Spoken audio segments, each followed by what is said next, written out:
de Prensa Como Sur.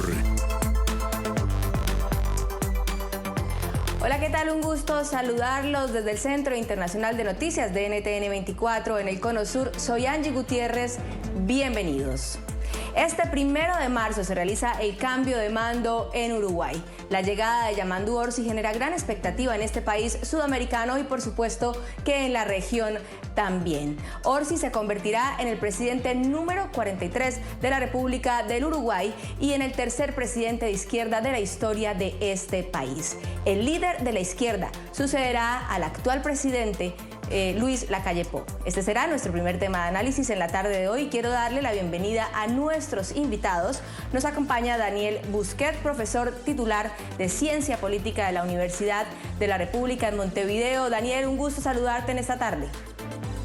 ¿Qué tal? Buenas tardes, el gusto es mío. También nos acompaña Laura Rodríguez, periodista de Telenoche en Montevideo. Laura, gracias por tu tiempo para nosotros en Club de Prensa Cono Sur. Muchas gracias a ustedes por este contacto y por conocer un poquito más de lo que estaría pasando aquí en nuestro país mañana. Laura, y quiero comenzar contigo. Por supuesto, cuando llega un nuevo presidente, hay uno que se va. ¿Qué deja Luis Lacalle Pou? ¿Qué cumplió de las promesas de campaña y con qué queda pendiente también de sus promesas? Una pregunta difícil si se observa desde el lugar del que se retira o el gobierno que los recibe. Con respecto al gobierno retirándose, Lacalle Pou hoy publicó un libro con 6 puntos, esos puntos donde él entiende que sí se cumplieron los pasos que él quería dar, como una ley de urgente consideración, que fue su ley fundamental con lo que comenzó su gobierno, y que entendía que allí estaban recogidas las necesidades de la gente de todo el país durante muchos años, y era la ley que entendía era la más importante cuando comenzó su gobierno, esta ley ómnibus como se conoce, que Daniel seguro puede tener más detalles de lo que significó también eso. Por otro lado, hizo hincapié en la libertad, un concepto que también y aparece dentro de estos 6 capítulos de repaso en lo que entiende fue su gobierno y éxito en su gobierno de lo que cumplió, es la pandemia. Asume su gobierno y el 13 de marzo se decreta la emergencia sanitaria en nuestro país con la pandemia. También entiende que ha estado marcado por eso su gobierno y Uruguay en ese sentido en los ámbitos internacionales ha sido destacado por esa gestión, entonces también pone énfasis ahí y ese concepto que utilizó, sacado, es un concepto económico, pero que lo utilizó muchísimo en la pandemia, fue esa libertad responsable. Esa libertad que él dijo cuando asumió, si los ciudadanos son más libres, yo voy a estar satisfecho. Se centró un poco en ese balance que entiende cumplió con eso que quería lograr ese 1 de marzo del 2020. Si vamos a los análisis que se están realizando, además por números y por distintos técnicos, hay varios puntos de lo que se resaltaba cuando empezó este gobierno que finalmente no se cumplen. Uno de ellos, y que ha tenido mucha controversia en nuestro país en estos últimos días, es la regla fiscal. Es ese control del gasto. Y tener una regla fiscal, que son conceptos económicos complejos, pero que nuestro país no la tenía y la introdujeron. Un consejo asesor, que es el que tiene que ir vigilando de que esta regla se cumpla. Finalmente, en el último año, y si bien en algunos otros presupuestos se fue cumpliendo algunos de los puntos, en el último año, en el 2024, finalmente no se logra cumplir con esa regla fiscal. Sucede lo mismo que en todos los gobiernos. Último año se incrementa el presupuesto y el déficit fiscal que en algún momento se manejó, el despilfarro del gobierno anterior, finalmente vamos a terminar casi con los mismos números que el gobierno que se fue. Por otro lado, teníamos algunos puntos también y tenemos y seguimos teniendo el problema de la pobreza infantil en nuestro país. Esos números no se logran revertir, si bien en la pandemia, que fue trágica para todos, hizo que los números se dispararan. Nuevamente volvimos, pero a guarismos que no hemos podido modificar en muchos años. Otro punto muy importante es la inseguridad.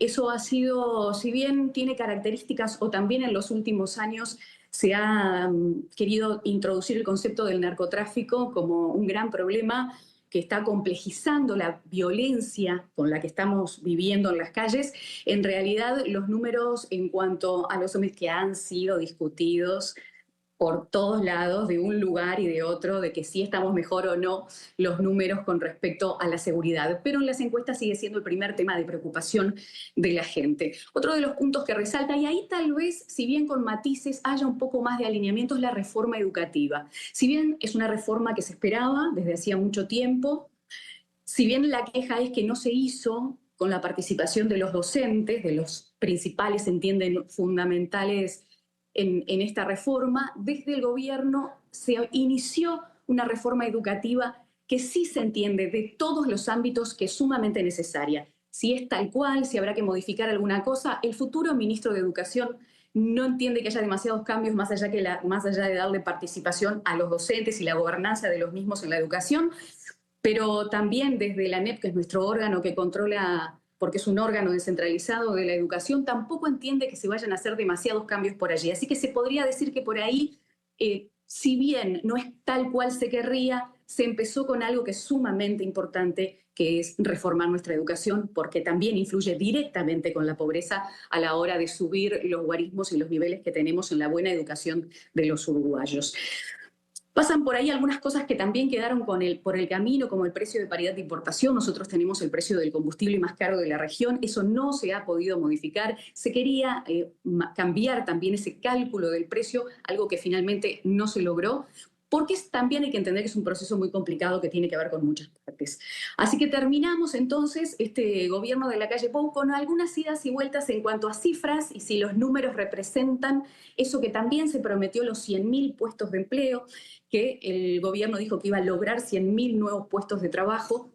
Y la última medición de nuestro Instituto Nacional de Estadística marca que hay nuevos puestos de trabajo, marca en este último tramo los 40.000 nuevos puestos de trabajo, pero sí se nota que la calidad de esos puestos de trabajo o esos sueldos no fueron tan buenos como se esperaba, teniendo en cuenta los niveles, como les decía, de pobreza, que además en nuestro país recién ahora las empezamos a medir, los niveles de pobreza multidimensional, no solamente por ingreso, sino también teniendo en cuenta otros aspectos y el empleo en esto y la educación también son fundamentales y eso hace que se disparen los niveles, ¿no?, de pobreza en nuestro país, que si se mide multidimensionalmente llegaría al 20%. ¿Cómo asume Yamandu Orsi con ese gran desafío? Y ha sido la bandera también abatir o por lo menos bajar esos porcentajes de pobreza infantil y la seguridad. Sin dudas que es otro de los temas que también va a llevar. Esto en lo que podemos palpar en la gente, si vamos a las políticas importantes, sin dudas es el crecimiento del país y en eso se ha puesto énfasis si queremos mejorar, si queremos poder inyectar recursos para la primera infancia, si queremos inyectar recursos en la educación, si queremos mejorar entonces paralelamente con la visión que tiene el Frente Amplio de que la seguridad no es solo el Ministerio del Interior, sino que son muchos ministerios y es un origen social el que se necesita combatir, se necesita plata, se necesita dinero. Y para eso el Uruguay tiene que crecer. El Uruguay no logra despegar en crecimiento. Y eso es donde también se ha ido la campaña electoral, en decir, tenemos que crecer. Si se ponen de acuerdo todos en cómo deberíamos hacer para crecer, ahí se pone más difícil. Pero sin dudas que se necesita un ingreso mucho mayor, un PBI que realmente dé el salto, se entiende que es a través del conocimiento y la innovación, la ciencia que ha estado relegada en todos los gobiernos y no hemos logrado de pasar, no llegamos ni al 1% de inversión en ciencia y tecnología en nuestro país, se entiende que puede estar allí el foco a poner para poder finalmente despegar y tener más recursos, porque nuevamente se entrega un país que está sumamente resentido. Y es muy difícil comenzar nuevas políticas o invertir cuando ya venimos, es como en casa, cuando venimos con deudas que no logramos subsanar. Entonces, de esa manera es que más o menos nos encontramos en este 1 de marzo con este nuevo gobierno del Frente Amplio, que retoma luego de los 5 años de Luis Lacalle Pou y de esta derecha que tenemos en nuestro país. Daniel, tu análisis, tu opinión también sobre estos 5 años de la presidencia de Luis Lacalle Pou, ¿llenó las expectativas? ¿Coincides un poco con el análisis que nos hacía Laura en temas de educación, de economía, la buena gestión de la pandemia, la preocupación por la seguridad? Sí, creo que el informe de Laura ha sido muy completo y balanceado, tiene claroscuros. la gestión de este gobierno en términos de los resultados en diferentes áreas. Me gustaría incorporar, en todo caso, un par de aspectos más vinculados a los estudios que hacemos en política comparada. En primer lugar, este presidente, la gestión del presidente sale con un nivel de aprobación muy alto, de los más altos que tenemos en la historia del Uruguay desde que tenemos mediciones, con un nivel de aprobación de la gestión del presidente cercano al 60%. Esto, desde ese punto de vista, es un dato muy, muy positivo. Y el segundo aspecto que quiero resaltar es que transcurrió los 5 años de gobierno con una coalición entre varios partidos que se mantuvo funcionando la mayor parte del periodo, funcionando adecuadamente, digamos. Esto sobre todo implica que el Parlamento le aprobó, bueno, la mayoría de las leyes que el Poder Ejecutivo buscó promover. Y esto es un mérito importante porque el partido del presidente en realidad es minoritario. Y si no hubiera logrado formar esta coalición mayoritaria en el Parlamento, hubiera tenido muchas mayores dificultades. Entonces, desde el punto de vista de la gestión política, lo que logró comunicar a la ciudadanía, sobre todo el presidente, su figura, que se ha convertido en un líder indiscutido en el espacio de la centroderecha nacional, y yo diría que incluso excluyente, en la medida en que estamos con la perspectiva de que vuelva a ser candidato dentro de 5 años. En Uruguay no existe la posibilidad de la reelección inmediata, pero sí puede volver a postularse. Y su gestión política han sido particularmente exitosas, ¿verdad? No es así en los resultados. Los resultados son variopintos. Y además por algo el gobierno perdió las elecciones, ¿no? Porque es interesante, porque uno puede preguntarse, bueno, pues si la gente quiere tanto al presidente o aprueba su gestión y su coalición se mantuvo, etcétera, ¿por qué perdieron las elecciones? En parte tiene que ver con la figura del presidente, que no fue él el candidato, eso puede ser parte de la explicación, pero yo creo que en cualquier caso de una democracia como la uruguaya, que cumple 40 años consecutivos, los gobiernos pierden las elecciones porque la mayoría de la población no está conforme precisamente con los resultados. Y allí yo simplemente vuelvo a enfatizar algunos de los aspectos de mayor inconformidad. La inseguridad, en términos de percepción de la ciudadanía, es un problema muy grave. El principal problema del país para al menos una tercera parte de la población, y entre los dos principales problemas es señalada la inseguridad por la mayoría de la población como uno de los dos principales problemas del país.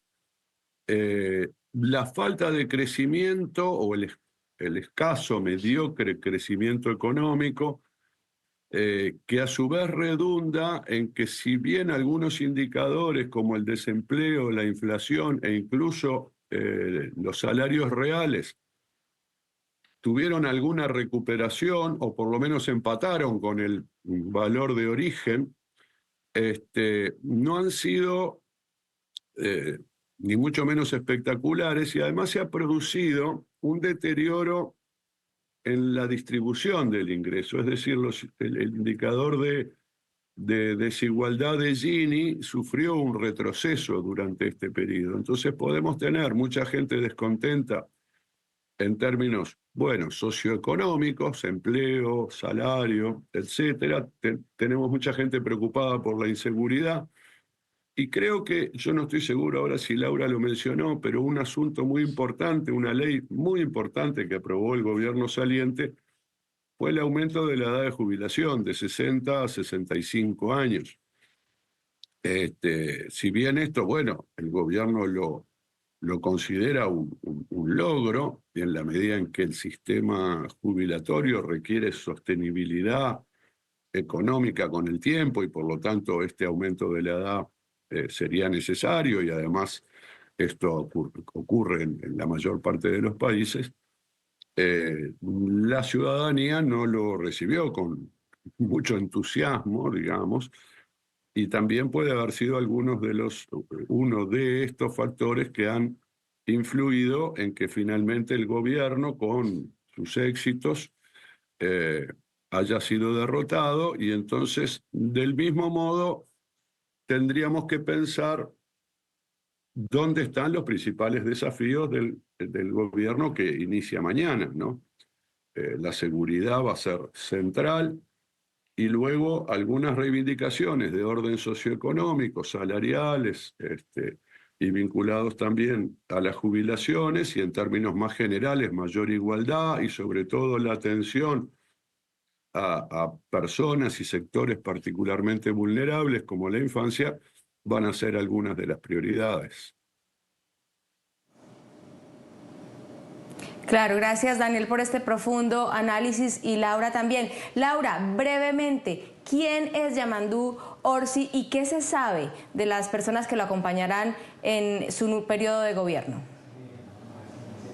Yamandú Orsi, al punto de también darle un contexto, se hizo un Zoom hace poco con presidentes de la región, y él aparece en su casa en Salinas. Él vive en un departamento costero en la zona metropolitana del país, y allí salió mientras el resto de los mandatarios aparecía en su escritorio con un fondo armado, uniformados y demás.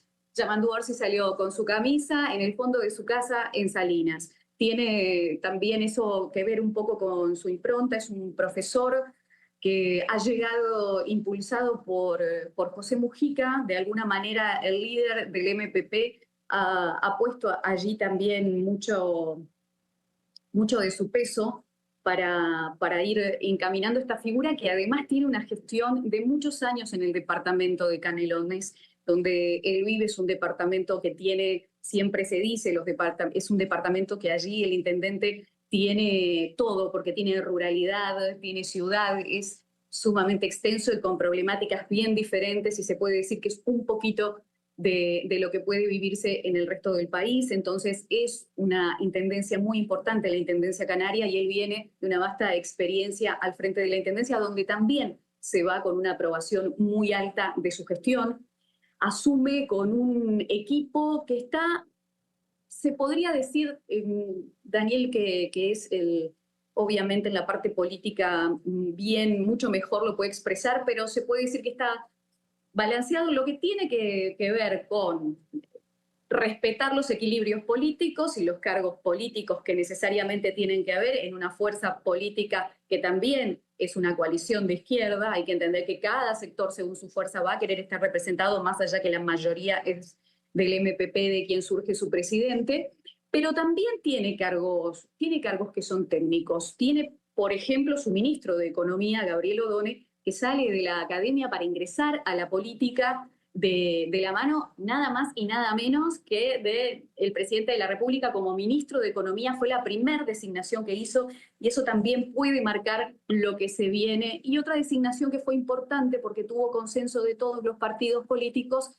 es la ministra de Salud Pública, que es Cristina Lustenberg, que es una pediatra que logró que todos los partidos políticos costó, no voy a decir que fue fácil, pero dieran su aprobación a una ley de primera infancia, como les decía, que busca un poco unificar todos los programas del gobierno, es dar respuesta a estos problemas que tenemos. Y es una figura entonces que de alguna manera tuvo ese respaldo hasta del propio presidente de la República, Luis Lacalle Pou, que también estuvo de acuerdo con esa iniciativa que ella en su momento impulsaba. Hay cargos que se mantienen del gobierno anterior, algunos cargos puntuales. Hablamos tanto de seguridad, que su ministro de Interior, por ejemplo, es uno de los casos técnicos, porque es un fiscal, es un ex fiscal que no tiene apoyo político, no tiene grupo político dentro del Frente Amplio, y estará en uno de los ministerios más complejos que tendrá que afrontar esta gestión. Pero también dentro del Ministerio del Interior ha decidido mantener algunos cargos técnicos, y en otros ámbitos también, como especie de señal de decir vamos a tratar de incluir por lo menos en una medida mínima, a los mejores en donde tienen que estar. Después, por supuesto, está la política siempre de por medio y los cargos que son netamente políticos. Pero en cuanto a mujeres, que siempre estamos observando el balance que se hace, nosotros tenemos una ley de cuotas que se cumple no mucho, y nuestro Parlamento ha sido observado por mujeres en varias oportunidades, tenemos niveles de representación muy bajas. Este gabinete, nuevamente, Sí. si bien tiene un alto nivel de mujeres ministras, no es que se diga, llegamos casi, pero lo arañamos el 50%, tampoco llegamos a cubrir el 50% en este gabinete. No es una representación mínima, Laura. no lo es avanzado, pero no es tampoco una maravilla en ese sentido. Gracias, Laura. Seguiremos con este análisis. Vamos a hacer la primera pausa y al volver lo que significa para la región la llegada de Yamandu Orsi a la presidencia del Uruguay. Ya regresamos con Club de Prensa Cono Sur por NTN 24, el canal de las Américas. En las últimas semanas, el bloqueo de las invitaciones a quienes lideran los regímenes de Nicaragua, Cuba y Venezuela ha generado controversia en la clase política del Uruguay, luego que el presidente saliente, Luis Lacalle Pou, negara las invitaciones a Nicolás Maduro, a Daniel Ortega y a Miguel Díaz-Canel. Por su parte, también han confirmado la participación en este cambio de mando los presidentes de Chile, Gabriel Boric, Lula da Silva de Brasil, Santiago Peña de Paraguay, Gustavo Petro de Colombia, entre otros. Pero ¿en qué está esta situación en este momento? Y quiero preguntarte, Laura, ¿está descartada la participación de Maduro, de Ortega, de Díaz-Canel mañana en el cambio de mando en el Uruguay? Sí. Y eso fue alguna observación también que hacía José Mujica en una de sus pocas apariciones. Él está transitando por una enfermedad que lo tiene, una enfermedad terminal, y él ha pedido tranquilidad, pero ha decidido aparecer en algunas oportunidades. Cuando se lo consultó con respecto a este tema, dijo que tranquilos, no generen tanto ruido, que no van a venir igual. Y finalmente fue lo que sucedió, que más allá de la intención, porque nunca lo vamos a saber, esas invitaciones fueron bloqueadas sí por el gobierno actual. Tampoco se hizo demasiado énfasis en el gobierno entrante con respecto a esas invitaciones. Y creo que tal vez el más honesto en esa explicación fue José Mujica, que dijo, podemos quedarnos en los formalismos, pero finalmente ellos no iban a venir. En cuanto a la postura, lo que marca el gobierno entrante es que dice que es necesario generar, más allá de las visiones que se tengan con estos gobiernos, calificándolo dictadura o no, que fue el gran ida y vuelta con Venezuela en nuestro país, es tener presencia. Entienden que deben mantenerse las relaciones bilaterales con esos países porque hay uruguayos en esos países y porque también están en nuestro país viviendo. Tenemos una gran diáspora venezolana, cubana, y en ese sentido es necesario tener ida y vuelta. Entienden que ya en otros gobiernos e históricamente en nuestro país se ha tratado de mantener, más allá de no estar de acuerdo con los niveles, más allá de que no sean democracias plenas. Daniel, ¿cómo queda geopolíticamente la región con la llegada ahora de este gobierno de izquierda liderado por Yamandu Orsi al Uruguay? Bueno, la región viene mostrando vaivenes en términos ideológicos, ¿no? Obviamente se agrega un gobierno de izquierda. En Argentina, en el periodo anterior, se pasó de izquierda a derecha, digamos. Uruguay es un país pequeño, tampoco desbalancea, ¿no? Ninguna correlación de fuerzas. Pero creo que lo que no hay que ver es una cuestión así en términos de olas ideológicas, ¿no? Donde, como se vio un poco la primera ola de izquierda en América Latina, pensando que, bueno, ahora se cubre todo de izquierda y luego se cubre todo de derecha. Yo creo que lo que tenemos en América Latina es muy saludable en casi todos los países, que es la alternancia política. Es muy saludable porque si hay democracia, la democracia lo que tiene que hacer es responder a las inquietudes de las personas, de la ciudadanía, de la mayoría. Y tenemos alternancia, y entonces si tenemos gobiernos de derecha, la gente cuando no está conforme los cambia por gobiernos de izquierda y viceversa. Esa es la lógica de la democracia. Tal vez lo negativo de la región sea que se produzcan demasiadas alternancias, porque esto en realidad significa que la gente tiende a no estar conforme con los resultados de sus gobiernos, y entonces no sería el caso uruguayo, que tuvo un largo periodo de gobiernos de izquierda, con 2 reelecciones del Frente Amplio, pero yo diría que en términos generales tenemos una tendencia a producir alternancias frecuentes que son saludables. La democracia airea estos regímenes, permite canalizar las frustraciones de las personas, pero también tenemos que pensar que no es solo un problema de izquierdas y derechas, también es un problema de institucionalización política, porque cuando gobiernan sucesivamente izquierdas y derechas y la gente continúa frustrada y nadie le ha resuelto los problemas, entonces la gente termina apelando a lo que conocemos como populistas, a dirigentes outsiders, personas que no están en el seno de las estructuras políticas, de las instituciones, y eso deteriora inevitablemente la democracia. Lo hemos visto en algunos casos, lo hemos visto en Brasil con Bolsonaro, lo estamos viendo en El Salvador con Bukele, y bueno, y tenemos algunos casos de líderes con características similares que, por ejemplo, no ganaron la elección, pero estuvieron en balotajes, como en Chile, Colombia, en fin. Entonces, yo creo que la región mantiene en cierta medida niveles de institucionalidad importantes, eso es algo para saludar, con distintos signos de gobierno, y eso no debería ser particularmente importante. Este asunto de que el presidente saliente uruguayo vetó la invitación a los presidentes de 3 países es algo básicamente de consumo interno, ¿no? Es para marcar las diferencias con el Frente Amplio y señalar que dentro del Frente Amplio hay sectores de izquierda más radical que tienen simpatías por Cuba, Nicaragua o Venezuela.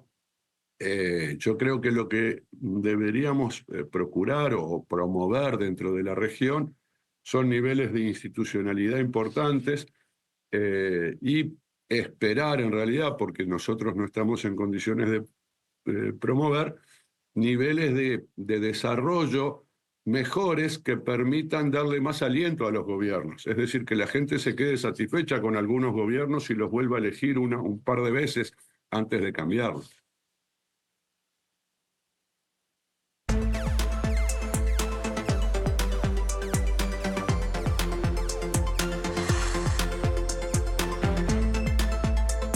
Dime. Agradecemos a nuestros invitados en la tarde de hoy. Estuvo con nosotros Daniel Busquet, profesor titular de Ciencia Política de la Universidad de la República de Montevideo. Daniel, un gusto tenerte en esta tarde. El gusto ha sido mío.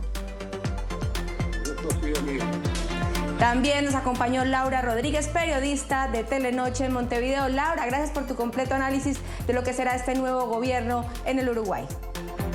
Muchísimas gracias a ustedes. Y en unas horas nada más, a las 8 de la noche, se estará reuniendo Gabriel Boric en una reunión que organizó Lula a las 8 de la noche en la embajada, especialmente con Petro, Boric y él con el nuevo presidente Orsi. Así que también esa va a ser una reunión interesante. Muchísimas gracias a ustedes y a las órdenes. Seguiremos muy atentos a lo que ocurra mañana en Uruguay. Vamos a hacer una nueva pausa en Club de Prensa Cono Sur. Ya volvemos.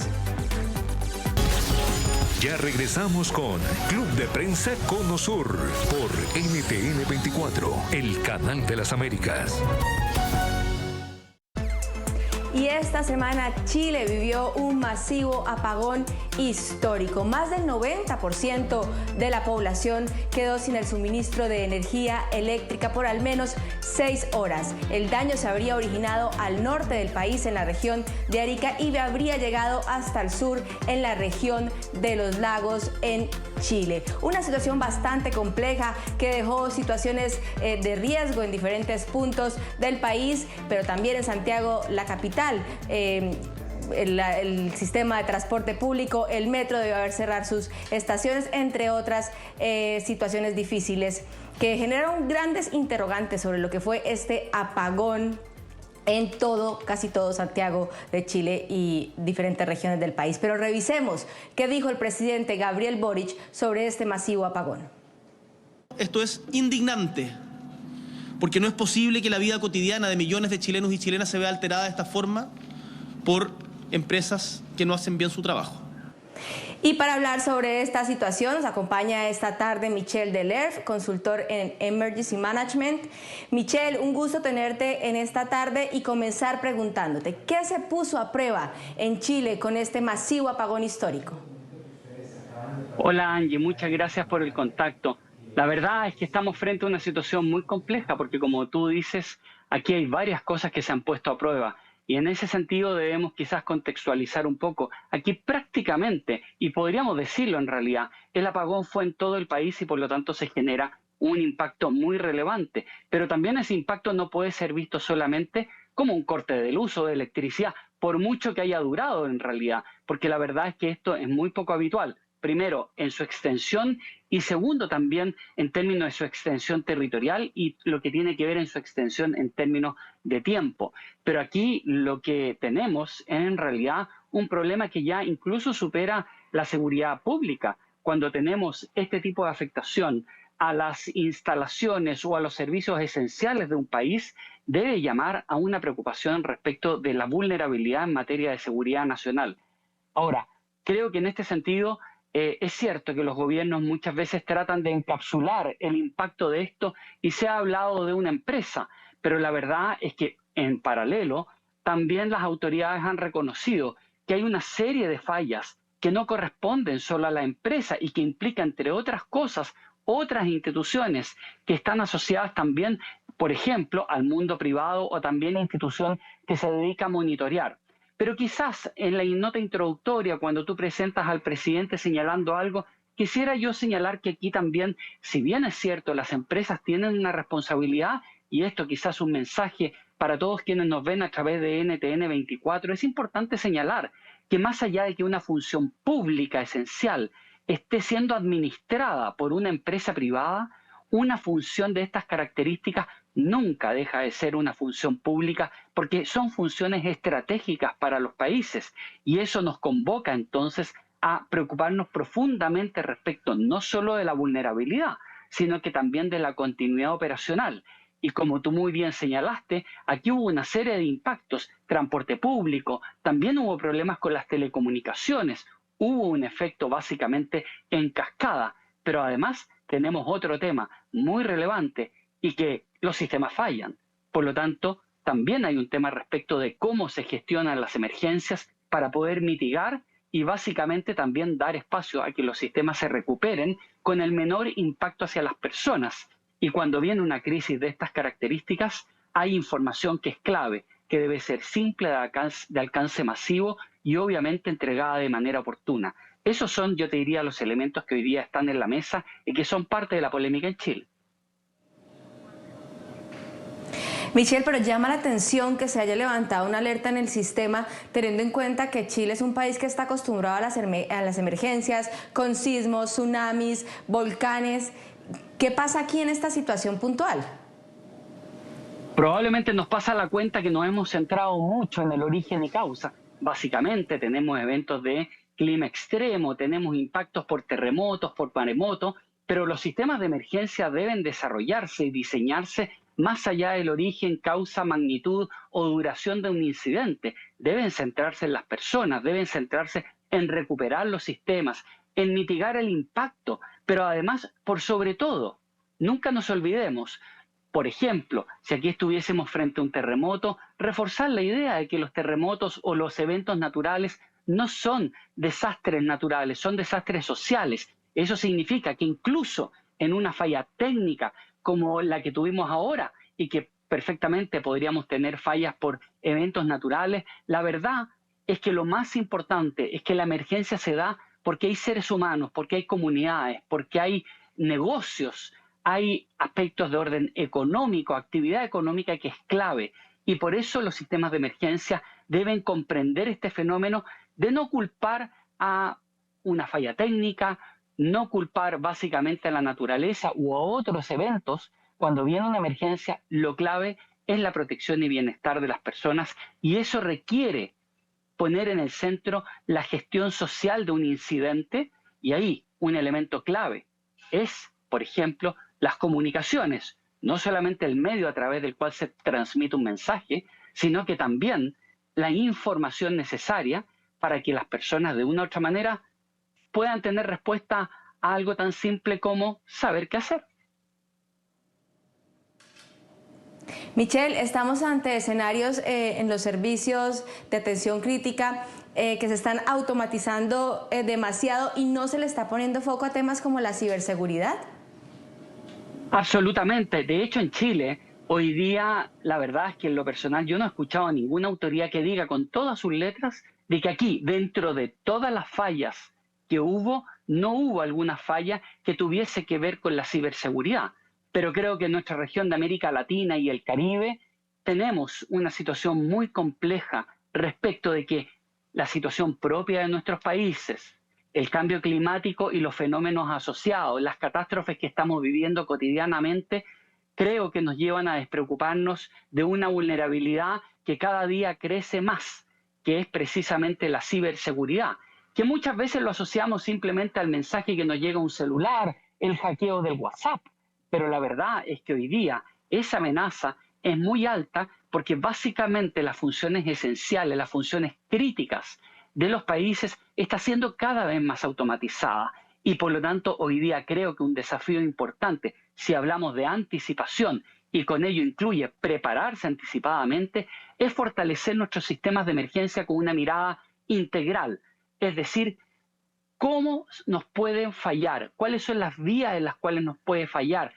Obviamente una función esencial y eso puede ser multicausal. Dentro de esa multicausalidad está obviamente la ciberseguridad y que claramente en nuestra región es algo que pareciera aún no tener la prioridad que requiere. En el caso chileno, si bien es cierto, los primeros indicios apuntan desde el punto de vista de la autoridad a señalar que aquí han habido fallas técnicas, llama la atención que hasta el momento no se haya descartado totalmente la posibilidad de falla en un software. Cuando hablamos de la falla en un software, también estamos hablando de ciberseguridad, ya sea por debilidad o por simplemente la intervención de un tercero. Vamos a hacer una nueva pausa en Club de Prensa Conosur, ya volvemos. Ya regresamos con Club de Prensa Conosur por NTN 24, el canal de las Américas. Se nos acaba el tiempo en Club de Prensa Conosur. Quiero agradecer a Michelle Delef, consultor de Emergency Management en Santiago de Chile, y a ustedes por acompañarnos en esta tarde. Quédense conectados con el canal de las Américas. Buen fin de semana.